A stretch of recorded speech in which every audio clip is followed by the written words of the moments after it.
ಮಾಡ್ತೀವಿ. ಅದೇ ತರ ಕನ್ಸಿಸ್ಟೆಂಟ್ ಆಗಿ ನಾವು ಮೇಂಟೈನ್ ಮಾಡ್ತೀವಿ. ಫುಡ್ ಚಾರ್ಟ್ ಅಂದ್ರೆ ಮೇಡಮ್ ಅಂದ್ರೆ ಎಷ್ಟು ತಿಂಗಳಿಂದ ಎಷ್ಟು ತಿಂಗಳವರೆಗೂ ಯಾವ ತರ ಮೇವು ಕೊಡ್ತೀರಾ ಅಂದ್ರೆ? ಈಗ 3-4 ತಿಂಗಳು ಮರಿ ತಗೊಬಂದ್ರೆ ಸರ್ ನಾವು ಒಂದು 15 ದಿವಸ ಅದನ್ನ ಸೆಟ್ಟಿಂಗ್ ಟೈಮ್ ಅಂತಾನೆ ಮಾಡ್ತೀವಿ.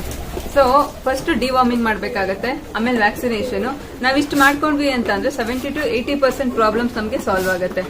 ಡಿವಾರ್ಮಿಂಗ್ ಎಷ್ಟು ಇಂಪಾರ್ಟೆಂಟ್ ಆಗುತ್ತೆ ಅಂತ ಅಂದ್ರೆ ನಾವು ಕೊಡೋದೆಲ್ಲಾನು ನಮ್ಗೆ ಅದಕ್ಕೆ ಚೆನ್ನಾಗಿ ಸೇರ್ಬೇಕು, 100% ನಮ್ಗೆ ರಿಸಲ್ಟ್ ಬೇಕು ಅನ್ನೋದಾದ್ರೆ ಫಸ್ಟ್ ಸಿಸ್ಟಮ್ ಸರಿ ಇರಬೇಕು. ಸೊ ಹಂಗಾಗಿ ಡಿವಾರ್ಮಿಂಗ್ ಫಸ್ಟ್ ಮಾಡ್ಕೊಳ್ಳೇಬೇಕು. ಅದಾದ್ಮೇಲೆ ವ್ಯಾಕ್ಸಿನೇಷನ್ಸ್ 3 ವ್ಯಾಕ್ಸಿನೇಷನ್ಸ್ ಇದೆ.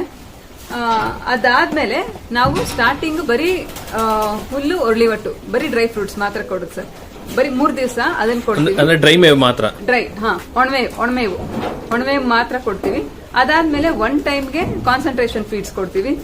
ಆಗ್ಲೇ ತೋರಿಸಿದ್ವಲ್ಲ ಜೋಳ ಫೀಡ್ಸ್ ಮತ್ತೆ ಹಿಂಡಿದು ಮಿಶ್ರಣ, ಆ ಮಿಶ್ರಣನ 1 ಟೈಮು. ಈಗ ಆ ಮರಿಗೆ ನಾವು 1/4 kg ಶುರು ಮಾಡ್ಬೇಕಾಗತ್ತೆ.